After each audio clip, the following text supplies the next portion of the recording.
بله عراق تماشاوان جال بعد پیش پروسس آزادی عراق لگوردادگاه عراق به گمان انفال و بیجینوسایت هات یا ناس کردن هاجی که کسو کارن انفال کریان زرار دیتین پروسس انفال کریان کس نهات که قرابو کرن گلو چا دیوان قرابو که دیراو شوان پریشانه او کال ازدی در دسرین ازدیان بکرد و مختصر برای گشتی گود برس دیان جعفر ریبری کوچو کوچبران و برسفدانا کریزان لدوی کد گلمه که دیان به گمان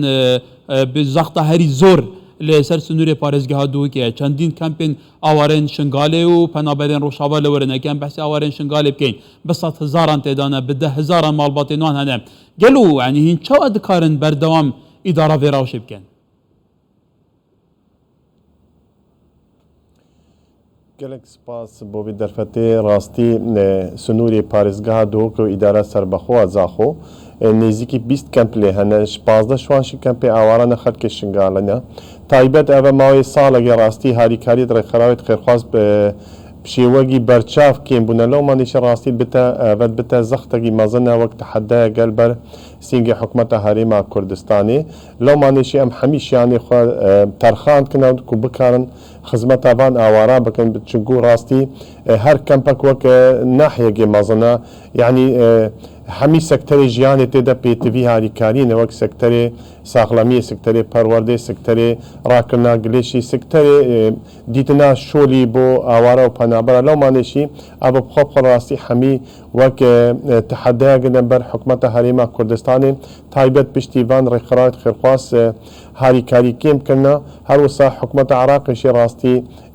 چو خمل وان آوارا و پنابرا نخواریا ابا مای هش سال تیپرین کنه هش سالا نهیدا راست کاک دیان سرکمار عراق هاتو بو نابا کمپی وزیرا کوچو کوچبارا نابخواجی خلکی دشتانه نوایه او دزانه بشه که زوری وی خلکی در بدرن کوچبر بونه آواره بونه پریشان بونه کواتا گلو یعنی مادام هاتی باوی که میدانی جراو شپاندنه بو حالو استوانی جدی نبویه و نگود که بو راستی ما داخواست دائما نمشواند كن حكومة عراقي وك هو صابر سفيدن بجن درست هرچك تماما ام دهاريكاري كم دهاريكار بن مخابني مشول يراز مكار براتيكيد ودمن فيد فعلي تش ديار بن هر تشتك حتى تو براتيكي عم شول نكي ديار نكي ليدوان وعن صوز او راسي نحل ام دي نحل وقت سردانا كم باشاريا شكرن بريس پارێزگاری دهۆکێ بخۆ حاضر بوو دکتۆر علی تەتەر هەوسا کاک موسە ئەحمەد وەک سەرۆکی دەستگای خێرخوازی بارزانی نویسارەگە فەرمی کردنە دەستێوان دەب زمانی عەرەبیشی نویسی بوو داخوازە هاریکاری و پێتیبێت هەمی کەمپاما کرد بوو مەتێدە وێ راپۆرتە دیار کرد بوو مخابن هەتاوێگە چوو بەرسەوێت ینی فەرمی بۆمە نەهاتەنا بەری چەندەگە دیسانێکی ئەو وەزیرە کۆچ و کۆچبەرە بە یا عراقێ لێدوانێک دابوو گوت بۆم هەمی کەمپا ئێکی شەش ئەم دێ دەرگێوان گرن ئەس نزانم چ ئالیەتێ دێ دەرگێ کەمپاگرێت هەگەر هات و بەدی لەوێکێ نەبێت ئاکو ئەرزیەت خۆش نەبێت ئاکو خەلکە ڕەزەمەندیە خۆ بێت بەگەرد لەومانێکی وەک سیاسەتە حکومەتە هەرێما کوردستانی ئەم چوو ئاوارە پەنابەرە بزۆری ناڤەگەڕینە جووارێدان خەلکی ئازادە هەر کەسێکی ببێت داخوازێکی پێشکەشی ڕێبەریا بکرد وەک ڕێبەریا کۆچ و کۆچبەرە ئەم ئێکسەر ڕەزەمەندیت دن هەماهەنگی نێبەرە مە و ئۆفیسە کۆچ و کۆچبەرە ئەوە سەر وەزارەتە بەغداوە ئۆفیسە دهۆکی هەیە چونگو ناویان وقتی ام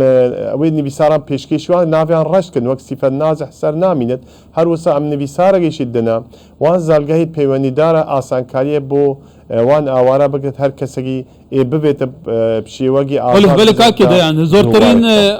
آوارین خلک شنگاله نه که وقتا گوتی دنا با چندین کمپان دا بونمونه کمپا شاریا بگیره ایتر کومکا کمپان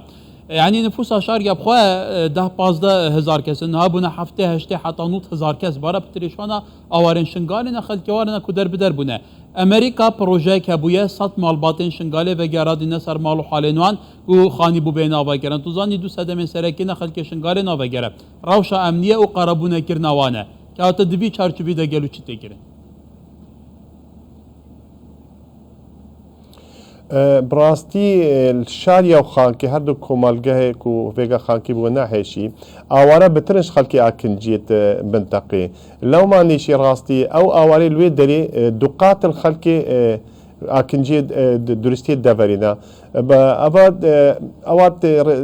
چ بێژە قۆنسڵیا ئەڵە ئەمریکی مەچوو ئاگەه ڕاستیوی بابەتینە ئیرۆ گەلە کەناڵی پەیوەندی مەکردن تنێ پرۆگرامەکە پرۆگرامی ڕێکخرا IOM ئەوات بێژن منەظەمە الهجرة الدولية عەرەبیت بێژنێ ئەوە ماوەی نزیکی ساڵ و نیڤێلگەلما کارت کرد ڕازەمەندیە وەزارەتە نافخۆ هەروسا ناوەندا گشتیە هەماهەنگی بەرسەردانە قەیرانە لەگەڵ ڕێبەبەریامە و ڕێبەریە کۆچ و کۆچبەرە چەندین کۆمبوون بە ئەنجامدان دەستپێکێ وەختی دەستپێکری 21 هەیڤان نەهبوو ساڵە 2001 ئەوان ئەسیسمنتێکل دوو کەمپا ئەنجامدان کەمپا شاریە و کەمپا بێرسەوێ ئێک ژبەرکۆ هەردوو کەمپا ڕێکخراوە ئافادە تورکی ئاواکردن پچێکی وەسعیوان بێسەروبەرە لەومانی ئەول وان هەردوو کەمپا دەست پێ کرد چەندین کۆمبۆن هانە ئەنجامدانە بێ ماوەیدا دوماهی کۆمبوون هەیڤا ئێک بوو ئەف ساڵە و ئەنجام دایی دەستپێکی 900 خێزان ئەسسمنت 900 خێزانی دەچێکردن شوان 700 خێزانی تێنە ناوی خۆ تۆمارکردن شوان 700داشی 69 خێزان ئەوێ ڕێکخراوی گەل خۆ برنە جوواری دوان ئەندی برنە شنگالێ مەسەلێت ئەمنی بەرێ خۆدانێ مەسەلێت کە خانیوان پێتوی چنە پێتوی سەخبیرکردنە یان کو هەرفینە ئێکجاری ئاواکەن شوان 39 خێزانە